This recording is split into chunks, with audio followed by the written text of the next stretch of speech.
Bueno, vamos a preguntar entre todos los compañeros a Joaquín Sánchez Mariño, que hizo una experiencia con dos compañeros, uno periodista, otro publicista, respecto de una aventura en cuanto a un viaje, por lo menos suena así, y que a la vez derivó en un proyecto de crónica, un proyecto periodístico que suena, por lo menos desde uno como receptor, muy interesante. Él es licenciado en comunicación por esta universidad, y bueno, hoy vino para que podamos preguntarle. Y quizás sería bueno que, independientemente de que a nosotros ya nos contaste un poco fuera de cámara, hagas una especie de síntesis introductoria de lo que fue el viaje, para que después, cuando se vea el video y pase el tiempo, alguien entienda de qué hablamos. Bueno, el viaje fue un viaje que tenía con dos amigos durante mucho tiempo, que teníamos ganas de ir a... En realidad queríamos hacer el Transiberiano, quería yo hacer el Transiberiano, y a partir de ahí empezamos a pensar un viaje para justificar hacer el Transiberiano. Y como era tan lejos y tan caro, dijimos, bueno, hagamos un viaje más grande todavía, y decidimos hacer un viaje de 8 meses, en el que a partir del Transiberiano nos fuéramos a China, Mongolia, India, Birmania, lugares medio difíciles de llegar. Y pensamos un plan de viaje, hicimos 8 meses, trazamos un mapa tentativo y nos fuimos de viaje y tuvimos la idea de acompañarlo con una página web que fuera una especie de diario periodístico con crónicas en las que subiéramos capítulos. Era hacer un capítulo por cada cosa que nos pasara en el viaje que consideráramos que valía la pena contarlo. Entonces hacíamos capítulos sobre los lugares, sobre por ahí el tren, sobre gente que conocíamos. Y eso fue un poco la idea, hacer un diario de crónicas, más crónicas escritas relativamente largas, que es algo que por ahí en los medios hoy no es fácil llevar a cabo si sos empleado de un medio, acompañada de videos, que tratábamos de retratar un poco lo que veíamos. Sí. La primera, y después ya derivamos a que participar todos. Lo primero que a uno le llama la atención quizás es la diferencia cultural con todos esos países, ¿no? Cuando uno viaja, inevitablemente tiene que enfrentarse a ese desarraigo. ¿En qué países o en qué ciudades vos personalmente lo sentiste más fuerte? Eso nos lo habíamos planteado desde el principio, cómo va a ser ese paso, un poco el germen del proyecto, que era, nosotros sabemos que hay una diferencia muy grande cultural entre Argentina y China, o Argentina y Mongolia, pero no se registra tanto entre Argentina y Alemania, Mongolia sí, bueno, pero Polonia. No lo percibimos así. No lo percibimos tanto cuando hay muchísimas diferencias, pero uno lo ve más parecido. Entonces lo que hicimos fue, por eso decidimos hacerlo todo por tierra, como para ir registrando, ¿viste?, los pequeños cambios paulatinamente. Entonces, de repente llegábamos a Alemania y bueno, son los cambios que uno se imagina, Europa no es tan exótico. Polonia lo mismo, y de a poquito íbamos registrando pequeños cambios, por esto de ir de país en país y siempre en tren. Y en un momento estábamos en Mongolia, y habíamos recorrido todos los lugares y los rasgos de las caras, o la vestimenta, que es rarísima y que si estás ahí ves y no entendés nada, ya nos parecía natural de dónde estaba viniendo, como si iba en Rusia, en Moscú son perfectamente el prototipo de lo ruso, te vas metiendo en Siberia y los ojos se lo van rasgando más al estilo mongol, entras en Mongolia y ya los ves muy parecidos a los rusos de Siberia, después al sur de Mongolia son más parecidos a China. Entonces todo eso fue como interesante, como el cambio cultural lo fuimos como registrando de a poco. Entonces en ningún momento dijimos, wow, ¿qué es esto? Porque nos habíamos dado cuenta lentamente, ¿no? Pero todos los países, ahora lo miro para atrás, y es completamente otro mundo, ¿no? La comida, el idioma, las costumbres, todo muy, muy distinto, sobre todo Oriente. Además del sueño que tenías de hacer ese viaje, ¿qué te motivó a iniciar esa aventura? Es decir, que además del sueño de hacer un viaje, digamos, hecho de largar todo, ¿qué buscabas? ¿Qué busca alguien que inicia un viaje de 8 meses por el mundo? Hay así creo una especie de rasgo, no sé si generacional, pero esta idea de recibirte e irte a, no sé, irte de viaje a Costa Rica a hacer surf, muchos, o a Nueva Zelanda a juntar frutas, hay como, me parece que hay en esta generación mucha gente que termina su carrera y sale de viaje, no solo en Argentina, en todo el mundo. Y yo no sé si habré estado contagiado por esa moda o qué, pero tenía ganas a mí siempre me gustó viajar. De hecho me fui a Nueva Zelanda antes de empezar la carrera, a 7 meses también a trabajar y viajar un poco, y me había quedado las ganas de seguir viajando, de conocer más Asia. En realidad era un gusto por viajar, por largar todo relativamente, ¿no? Porque yo me pedí una licencia en el trabajo, o sea que volvía y si yo lo había largado todo volvía. Pero no sé cuál es yo creo que sí, viajar, ganas de viajar. Creo que es algo que compartimos todos, con toda la gente que conozco, le dan ganas de viajar. Yo tengo una pregunta. Mientras viajabas, ¿sentiste el viaje como turista o como local? Independientemente del destino donde estuvieras. ¿Se entiende? Sí. Por el tipo de viaje no hay nada a lo que le queríamos escapar más que a ser turista. Estamos tratando siempre el circuito antiturista, pero la verdad es que aunque no quieras un turista. Vos decís Mongolia, vas a Mongolia, no va nadie, bueno, vas a Mongolia. Ahora, cuando llegas a Mongolia hay cientos de turistas. Decís, bueno, en Mongolia entonces no me voy a ir a Gobi, me voy a ir al norte que no va nadie al norte de Mongolia. Y te vas al norte de Mongolia. Cuando llegas al norte de Mongolia hay 300 turistas. Sí, bueno, entonces no voy a ir al lago voy a ir al bosque. Y te vas y hay más turistas todavía. Entonces es imposible no ser, desgraciadamente. La mirada que tratábamos de poner nosotros a la hora de escribir los artículos o de retratar los lugares que estábamos viendo, trataba de ser una mirada más no local porque eso es falso, pero viajera, si querés, no sé, son figuras que no existen, pero una mirada más antropológica que turista. No estábamos pensando dónde es el mejor hotel con mejor pileta, sino por qué la gente come, no sé, cabra con la mano. Bueno, igual parece muy fácil de responder, de hecho, pero otras preguntas más raras. Entonces, no sé, creo que era turistas aunque no quisieran, a fuerza. ¿Qué fue lo que más impactó dentro del viaje? Creo que Mongolia, la vida en Mongolia. O sea, Mongolia y Birmania, los dos lugares más completamente distintos a lo que conocemos acá. En Mongolia la gente es nómade, esa es la principal diferencia, ¿no? Decía que la amplitud son muy pocos habitantes, 3 millones. La densidad creo que es el país, el quinto país con menos densidad del mundo.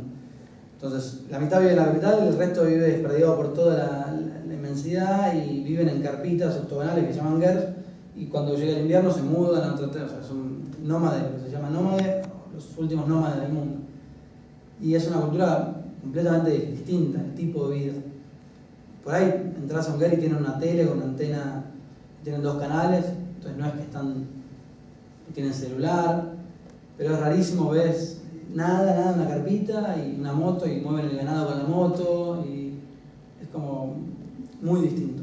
Y de esa cultura, ¿vos qué cosas rescatarías como positivas que por ahí sería bueno tomar como para la nuestra, que es tan materialista, tan distinta? Sí, eso es algo que sí, nos preguntaba, ¿no? Porque estábamos de viaje y decíamos qué bueno poder llevar este tipo de vida.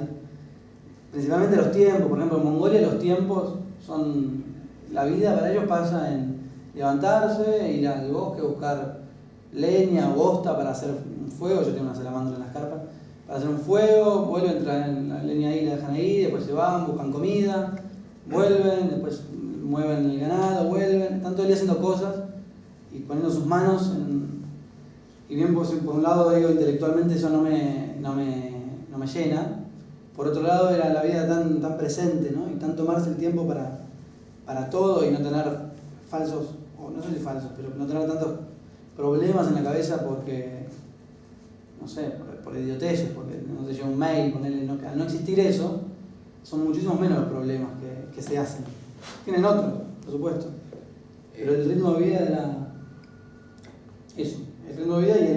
encuentro, para permitirse el tiempo para encontrarse con el otro. Que en Birmania también. Como es un país que se abrió al mundo hace poco, se encuentran con un turista y lo festejan, ¿no? Y se entregan a ese... Que acá estamos en Buenos Aires todo el día corriendo, yo por lo menos. Y por ahí te preguntan, viene un chino rarísimo y te preguntan en la calle, se le decís y seguís caminando. Y en esos lugares se te quedan mirando y te hablan y te preguntan. Y tomarse ese tiempo para charlar con una persona que no conoces, en verdad está buenísimo. Que no sé qué es lindo. Encontrarse con todo eso que es que te da vuelta seguramente por adentro. ¿Te generó o le generó a alguno de tus compañeros alguna especie de, no sé si decir, impacto en cuanto a replantearse cosas que hoy, nuevamente inserto en esta civilización tan particular que es la de la ciudad de Buenos Aires, te hayan cambiado en algo? O sea, ¿hubo alguna consecuencia en tu vida, en tu visión de las cosas a partir del viaje? In situ sí. Cuando estaba en el lugar decía, no sé, Gastón, por ejemplo, por poco se hacía budista. ¿No? Y había templos y él empezó a leer del budismo y decía, sí, esta es la posta. Volvió acá y no es más budista. Por lo cual, evidentemente... A él no le cambió la vida. No, por ahí le cambió la vida, pero no religioso. No budismo. Desgraciadamente son como las muchas cosas que a veces te descubrís que decís esto es así, tengo que ir por acá, esto me hace feliz y... No sé, a mí por ejemplo leer me gusta mucho leer y cuando de repente me quedo una hora en mi casa leyendo digo, tengo que hacer esto todos los días, no lo hago nunca más, lo hago una vez por mes. Entonces, en el viaje hago 20.000 cosas que decíamos, tengo que hacer esto, no me estoy acordando ahora de ninguna, pero constantemente ves maneras de... Pero es porque también el tipo de vida es otro, estás viajando todo el día por el mundo, acá cuando ves acá obviamente te pasa por encima. Lo que es lo más diferente, ahora me preguntás, lo pienso y lo voy encontrando, es en el viaje todos los días te despertás y sabés que vas a conocer algo que no conoces, algo nuevo, que no sabés qué vas a hacer y tenés que decidir todo lo que vas a hacer ese día. Sea desayuno acá, desayuno allá, voy a ver tal montaña o a andar en moto. Todos los días te despertás y tenés que decidir qué hacer. Y en un momento decís, bueno, listo, ya está, no voy a dejarme caer por la rutina, no voy a volver a... Y bueno, y caes. Acá me levanto todos los días, me baño, me visto rápido y me voy a trabajar. No, hay un montón de decisiones que no tomo. Y que bueno.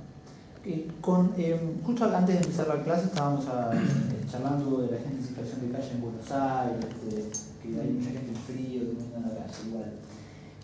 Vos que recorriste tantos países, a nivel injusticias, ¿vos has notado que en todos lados es más o menos igual, que el mundo es inequitativo en todos lados de la misma manera? Que como argentino, ¿cómo veías esos lugares? ¿Peor, mejor? Digamos, como la mirada observadora tuya, ¿no? Sí. No, hay lugares que están mejor. Bueno, nosotros aterrizamos en Frankfurt, no diría en la cuna del capitalismo, y lo primero que vimos fue en la plaza central de Frankfurt, donde está el signo de euros grande, bueno, es una foto particular, un campamento de indignados, puesto en la plaza, estaban viviendo ahí. Llegó el invierno, se fueron y están ahí por motos propias, o sea, una resistencia que estuvieron como 2 meses dejando un mensaje. Pero eso era lo único que vimos. Después, obviamente, Alemania no ves no hay la pobreza que se ve acá. Ahora te vas yendo para el lado oriente y en India es, no sé, 1.000 millones de veces lo que es en Buenos Aires. Y es muy habitual ver gente. Me acuerdo el día que llegamos a India, a Chennai, una ciudad horrible en el sur. Llegamos y había mucha gente. Y todas las ciudades chiquitas en India tenían mucha gente. Y había un tipo tirado en la calle, desnutrido así, y la gente muriéndose, sería grande encima, y la gente le pasaba por al lado como si fuese un bulto que está, ni se detenía nada. Y yo me quedé espantado, no sé, 15 minutos después, a los 3 días, veías uno cada 2 cuadras, y se te naturaliza tanto eso que decís, no estamos tan mal, digamos. Pero simplemente por la cantidad, si es que en Argentina hubiera 1,3 millones o 1,5 billones de habitantes, probablemente teníamos igual. Pero hay muchísima más pobreza y muchísima más miseria. En India sobre todo, en India hay mucha... Las vacas son sagradas, y ves vacas comiendo la basura, por ejemplo, y tienen más respeto por las vacas que por el pibe este que está tirado. Entonces, eso es muy... Sin embargo, la pobreza en los lugares en los que estuvimos, por lo menos nosotros, no viene acompañada de inseguridad, de robo, de miedo. En India hemos estado en los lugares más, no sé si eran los más, pero lugares que tranquilamente acá identificás como una villa miseria y donde te da miedo entrar. Entrábamos como si nada, con ningún tipo de miedo, con una cámara de fotos y un lente así. Todos viajamos con la plata de arriba encima y nunca tuvimos miedo de nada. Y era gente que no tenía, que vos le dabas $100 y comían un año. Y nunca, no tuvimos miedo ni nos pasó nada. Puede llegar a suceder.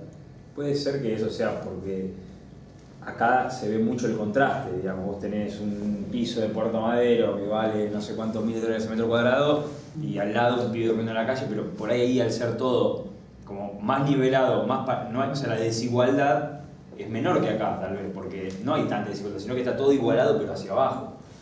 No sé, Sí. eso a veces es lo que se dice, ¿no? Sí, sí tiene que ver con eso, claramente, y con una pauta religiosa que lo que dicen los historiadores es que han inventado la religión en India para hacer que sobreviviera el país. El hinduismo tiene un sistema de castas, entonces ellos bajo ese sistema de castas, porque también hay desigualdad. En Mumbai, por ejemplo, hay como super torres multimillonarias y muchísimos pobres, pero el pobre se asume a sí mismo como de la casta más baja, que es una casta, no me acuerdo el nombre, pero que la definición es gente que no debía haber nacido. Es un error que haya nacido. O gente que fue castigada porque es su séptima vida, no sé, tienen muchísimas vidas. Entonces, en ese sistema, en esa religión, han inventado todo un sistema como para mantenerlos aplacados y convencidos de que es su destino y de que tienen que hacer bien las cosas, para que en su próxima vida, por ahí, si le toca reencarnar en un hombre, en uno que tenga más prosperidad. O sea que la religión es el sometimiento per se. Yo creo que la religión es la principal influencia social de todo Asia, porque donde no es hinduismo, el budismo. Por eso veo que hay tanta paz. Si bien hay matanzas y tienen historia de genocidios terribles, como Camboya, por ejemplo, los lugares como India, Birmania, son lugares que uno puede ir tranquilo por la religión. Y en lo personal, para vos la religión, ¿qué opinión te amerita viendo eso, por ejemplo? Sí, yo no soy agnóstico, no creo en una religión. Y ver que llegamos, por ejemplo, en Rusia son ortodoxos, son religión católica ortodoxa rusa. Y son muy creyentes los que son creyentes. Entonces pasamos de ahí a Mongolia, que eran o budistas o creían en el chamanismo. Y después a China, que creían en el budismo. Después a India, que creían en el hinduismo. Después a Egipto, que eran en el islam. Después a Israel, que son judíos. Entonces, una religión tras otra, a mí me reafirmó lo que creo, digamos. No puede ser toda la verdad revelada, digamos. Para mí eso es lo que todos distintas historias, digamos, la misma historia con distintos personajes. Y ver tanta devoción en cada una de esas, para mí eso fue una especie de las grandes confirmaciones del viaje. Porque le veía el mismo fanatismo llevado a cabo distinto, pero en el musulmán que en el budista, todos que sostienen con tanto fervor que es la verdad, que nada, verlos todos juntos uno tras del otro. Además en Navidad estuvimos en Belén, así que también vimos a los católicos. Entonces verlos uno tras de otro es como que nada, se puso una especie de mirada sarcástica de la religión. De problemas que se hayan encontrado, desde perder el pasaporte, enfermarse por la comida, pelearse entre ustedes, ¿qué conflictos encontraron? Eso creo que todos. La comida, enfermamos por la comida, sí, pero era como fue el primer mes nos enfermamos y ya estuvimos enfermos hasta que volvimos. Entonces fue como acostumbrarse. No sé si la comida o el agua, porque el agua cambia en todos los lugares y eso hace que estés como siempre enfermo, pero a la vez no estás enfermo. Más enfermo cuando tomamos las pastillas para la malaria. En Birmania tuvimos que tomar una pastilla que la tomamos 2 veces y dejamos de tomarla porque teníamos pesadillas, vómitos, fiebre, fue insoportable. Peleamos entre nosotros también, y el proyecto de la página hacía que nos obligáramos a conciliar, ¿no? Porque estábamos dentro de todo llevando a cabo eso, lo tomamos como un semi-trabajo. Entonces duraban poco las peleas, y fueron bastante pocas para lo que podrían haber sido. Porque son dos amigos míos que son muy amigos, que los conozco de siempre, pero también justamente por eso nos peleamos mucho. Pero no pasó mayores. El pasaporte, creo que no lo perdí. Yo tenía mi pasaporte, no se lee la fecha de emisión. O sea, por una cuestión de... No se leía del todo. Y en la aduana rusa, es raro porque Argentina no necesita visa. Todos los países del mundo necesitan visa, Argentina no. Y me tuvieron como 2 horas mirándolo y la que lo rasgó hasta que lo terminó de romper. Y empezaba el viaje, así que tuve todo el viaje con el pasaporte que no se leía. Era la fecha de emisión, entonces no era tan grave. Pero en todas las aduanas pasaban los chicos y yo me quedaba ahí una horita esperando. Eso fue todas las veces que... Ese tipo de problemas. O perder un avión, o una vez perdimos un avión. Que era en Asia, que salían $50 los pasajes, entonces no era tan grave. Pierdo un avión acá y me suicido. Pero eran pasajes baratos. Así que hubo varios problemas. Son los momentos como de mayor tensión y problemas, ¿o no? Los aeropuertos y... Sí, además siempre hay un culpable. Sí, claro. Sí. Son como los momentos más conflictivos para viajar en grupo. Todo. Sí. Sí, ahí cargan exactamente todo. Insultos de lo más variado. ¿Y te cambió en algo el viaje? Yo no sé. Creería que sí, pero no... Como periodista, digamos, ¿qué te sirvió la experiencia? ¿Qué ganás? ¿Qué tipo de herramientas sacás? Como periodista sí me sirvió, o lo reconozco.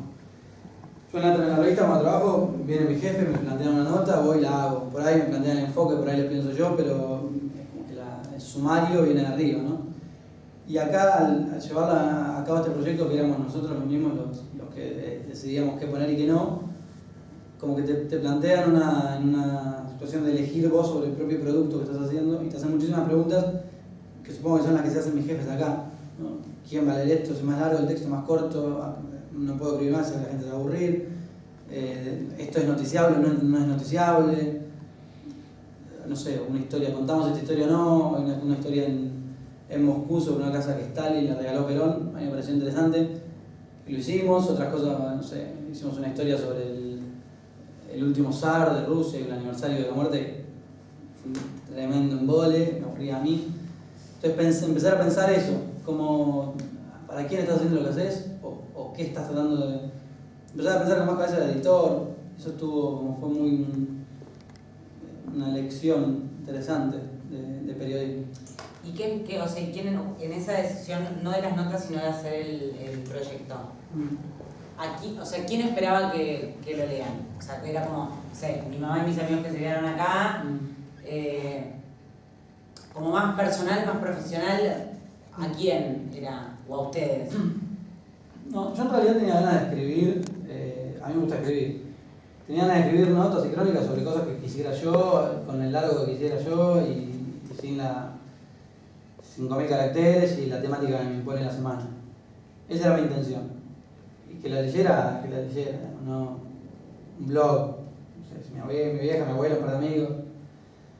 Tito, que es el publicista, no tiene una puta idea de cómo escribir un texto, pero quería que lo leyeran 7 millones.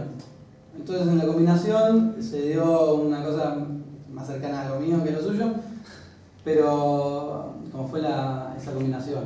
Él se encargaba de que lo leyera mucha gente o que lo leyera alguien, que se difundiera.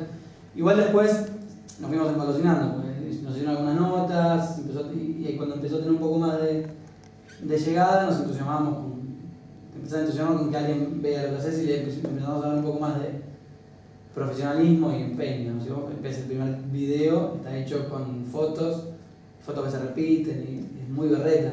No sabíamos editar, lo aprendí a editar en el viaje. Y realmente ves el primer video y es una berretía, es peor que un video de casamiento. Y el último, terminé manejando el Premiere, lo cual está bueno. Y entonces fue como toda una evolución. Eso también es una herramienta nueva que me dio, edición de video. Aprendimos a filmar, mal, pero aprendimos a filmar, a salir al paso. Así que fue, yo no tenía muchas expectativas de público. ¿No tenía ningún problema en filmaciones? En algunas que tal vez sacaban la cámara y alguien se enojara o no le gustara que lo estuviesen filmando. En Varanasi, que es una ciudad en India, donde creman muchos cuerpos, creman cuerpos, 200 cuerpos por día, más o menos en una ciudad sagrada, y los tiran al río. Ahí no se puede, en los crematorios no se puede filmar, son muertos y familiares de muertos. Bueno, y filmamos igual, ¿no? Ahí era de prepo, era tener la cámara medio encanutada y era medio delicado, y algún problema que otro tuvimos, pero no, ahí era el único lugar donde... O en Egipto, que llegamos en tiempos de revolución, estaban en contra de una constitución que planteaba Mursi, que es el presidente actual, y había una convulsión social. Y fuimos a una marcha, una protesta, medio tipo semi-revolución, después quedó en nada, pero ahí también era medio heavy filmar porque son muy violentos, o están muy violentos. Esa es la que se movió por las redes sociales, ¿no? Se armó mucho por las redes sociales. Esa es la empezó en las redes sociales y hoy sigue. Y para usted también, para usted también todo lo de la red social fue determinante, ¿no? Sí, pero allá, en muchas de las sociedades a las que ustedes fueron, no digo Alemania, ¿no? Pero, o China, pero no sé, Mongolia o Birmania, ahí la presencia de internet y las tecnologías es casi nula, ¿no? Sí, es muy... En Mongolia tienen mucha ayuda de Japón porque están poniendo plata a los japoneses porque quieren hacer una especie de Florida para los jubilados japoneses, entonces algo les ponen. Pero tienen bastante... En Birmania, nosotros para subir un video en Birmania fuimos, no sé, a la embajada de Inglaterra a pedir que nos prestaran internet porque en el hotel no podíamos, no subía el video, iba 1 por hora. Y terminamos colándonos en un hotel 5 estrellas, en el lobby como si fuéramos huéspedes y subimos ahí el video. Pero hay muy poca presencia. Y en China hay todo el mundo de internet, pero aplicado a los chinos, como tiene mucha censura. Facebook no se puede usar, YouTube no se puede usar, algunos mails no se pueden usar, tienen todas las variantes de YouTube y no sé, se llamaba Youku o algo así, Youku, que es como el YouTube de China. Y teníamos todo bloqueado, ahí para trabajar lo que hizo fue, Hipólito hizo una especie de puente, un túnel, se subía, entraba como por una especie de hackeo para poder subir las cosas.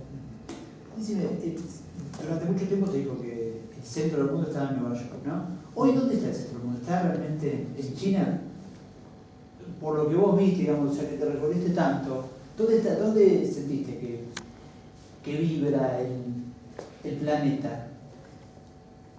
Sí, no sé si en China, si no estaba, porque son demasiados, te impacta la cantidad que son. Pero por lo pujante, por la economía, ¿por qué?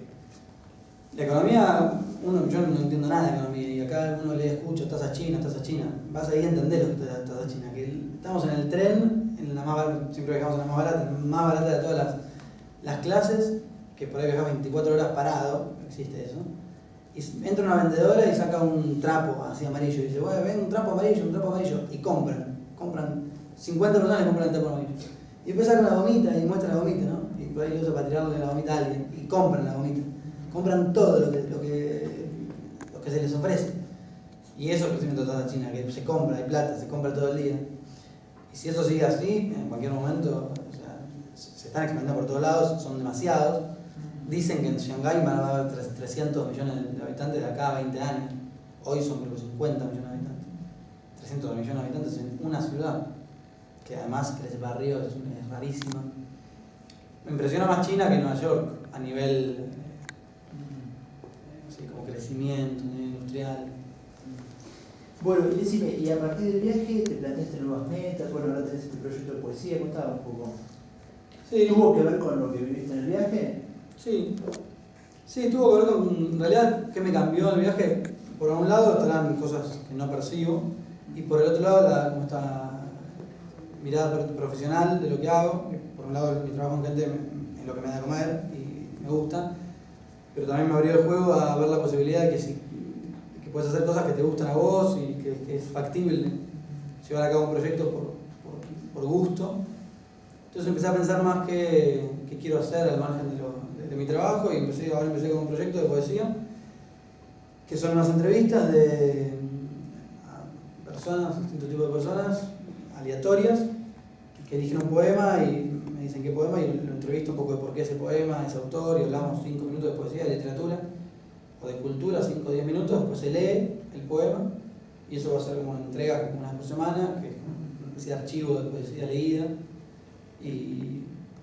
empecé con eso. Lo lancé la semana pasada y estoy como... ¿Y a vos te gusta especialmente la poesía? Me gusta la literatura, me gusta mucho leer poesía, escribo poco, pero me gusta. Y me encontraba que con mi grupo de amigos, que son todos unos brutos ejemplares, no puedo hablar de poesía, los aburro muy, o de literatura, los aburro muy rápido. Entonces dije, bueno, ¿con quién puedo hablar de esto? Y empecé a buscar y dije, bueno, inventé esto para hablar de poesía con alguien. Y bueno, además es un... Y hago, generalmente la idea es hacer como gente común y corriente y cada tanto hago alguna figura muy famosa que me sirve como de difusión. La idea es popularizar un poco, que se pueda hablar de poesía y que no sea... Además mi hermanito también le gusta, tiene 14 años, le gusta la poesía y dice que los amigos lo burlan. Entonces dije, ¿cómo puedo hacer para que deje de ser algo, un valor burlable la poesía? Entonces hice esto, que trato de ponerle algunas telas así como cool a la cosa, como para que deje de ser, no sé, si alguien quiere leer poesía,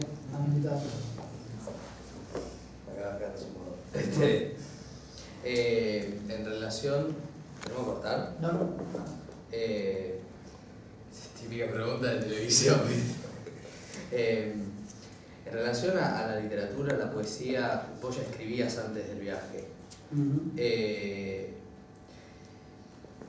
Se me ocurre que semejante experiencia pudo haber generado quizás un quiebre, ¿no? En lo que vos después empezaste a producir literariamente. ¿Pasó eso? Sí, puede ser. Yo no sé si no lo registro. Yo creo que en esta edad, somos tan jóvenes, es como que muy fácilmente pasás a escribir mejor de lo que escribí.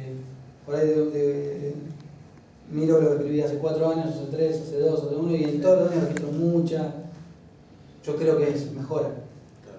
También hay medio cursos y qué sé yo, pero creo que todavía como se condensa muy rápido. Sí, miro para atrás y creo que hoy escribo, o siento que escribo como que encontré otro ritmo mejor de lo que escribí el año pasado. También es cierto que en el viaje había mucho material sobre... Hay un viejo mito de los escritores más viejos que dicen que para escribir uno tiene que haber vivido primero. Yo no creo que es así. De todas formas, después de tener como muchas cosas que contar, te sale solo cierta prosa, cierto fraseo. Cuando yo escribía sobre el viaje, me salía más automático y sí siento que mejoré, si querés, en ese aspecto. Empeoré, por ejemplo, en mi trabajo en gente. Ahora le estoy encontrando un poco pero la primera nota que escribí cuando volví, no terminaba de... Sería una forma mucho más... No terminaba de hacerlo divertido, ¿viste? Tampoco que me sabés que cagar risa, pero sí creo que todos los años son mejores mientras estás estudiando, trabajando, y haber tenido el ejercicio de escribir diariamente o periódicamente sobre algo que yo quería, creo que sí es un buen entrenamiento. ¿No te hicieron ninguna propuesta del lugar que trabajás de aprovechar toda esta experiencia que tuviste como para hacer una nota, generar un contenido? Sí, publicamos 12 notas a partir de diciembre, entre 3 meses publicamos una nota por semana, con cada uno de los países o ciudades en los que estuvimos, y quedó ese registro, es el único registro, así como hay alguna que otra nota que por ahí nos hicieron en su momento, pero ese nos quedó ahí las 12 notas de la revista. Y la idea ahora me propuso mi jefe hacer un libro que queremos, pero es una propuesta y habrá que esperar, no sé si se puede. ¿Y nunca te lo planteaste, por ejemplo, cuando estaban haciendo eso, tomar como estilo de vida, como profesión, el tema de viajar y tener, ejercer el periodismo online, dar una beta por ahí un poco más comercial, como que te permita moverte, viajar y también poder laburar con el periodismo? No sé si lo has planteado o no. Sí, estaba muy cansado, después de los 8 meses estaba realmente muy cansado y quería volver a bajar un poco, pero igual sí, a un amigo, periodista de crónicas que me gusta, Martín Caparrós, no sé si leyeron alguna de sus crónicas de viajes, y no sé si ha vivido viajando, pero ha logrado que a los medios le interese sus textos sobre viajes. Entonces sí, eso sería para mí un objetivo, poder el día de mañana viajar con esos lugares y que cuanto menos poder financiarlo. Sí, me gustaría. Todo un Caparrós logró un nombre, digamos. Entonces ese es el camino. Pero me encantaría. Bueno, vamos a ir cerrando. ¿El personaje más extraño que viste a lo largo de todo el viaje? ¿Te acordás de alguno en particular? todas tus crónicas tienen algún personaje con su personalidad bastante marcada, pero hay muchos personajes que extrañamos. Uno de Vaina, probablemente, que era el conductor de la camioneta de Mongolia. Ese fue uno de los personajes. bastante protagonismo. Y convivimos con él un mes y nos hicimos realmente muy, muy amigos, sin hablar dos palabras. Y era realmente una amistad. Así que ese es el personaje más. No sé si es el más loco, un tipo que manejaba una combi para turistas, no es tan extravagante.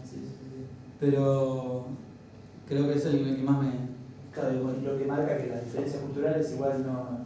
Y lo más importante nunca es fundamental. Claro, incluso ahí donde no había nada, absolutamente nada en común, porque no tenían ni mi edad, ni nada, incluso ahí el encuentro fue, o la amistad fue genuina. Bueno, te agradecemos mucho que te hayas acercado a charlar y a exponer tu viaje. Muchas gracias. Bueno, aplauso. Sí, pero ¿cuántas crónicas son en total? Son 16 capítulos, creo. 16 crónicas. 16. Bueno, en el último capítulo hay 4 crónicas, una cada uno. No sé, serán 20 crónicas.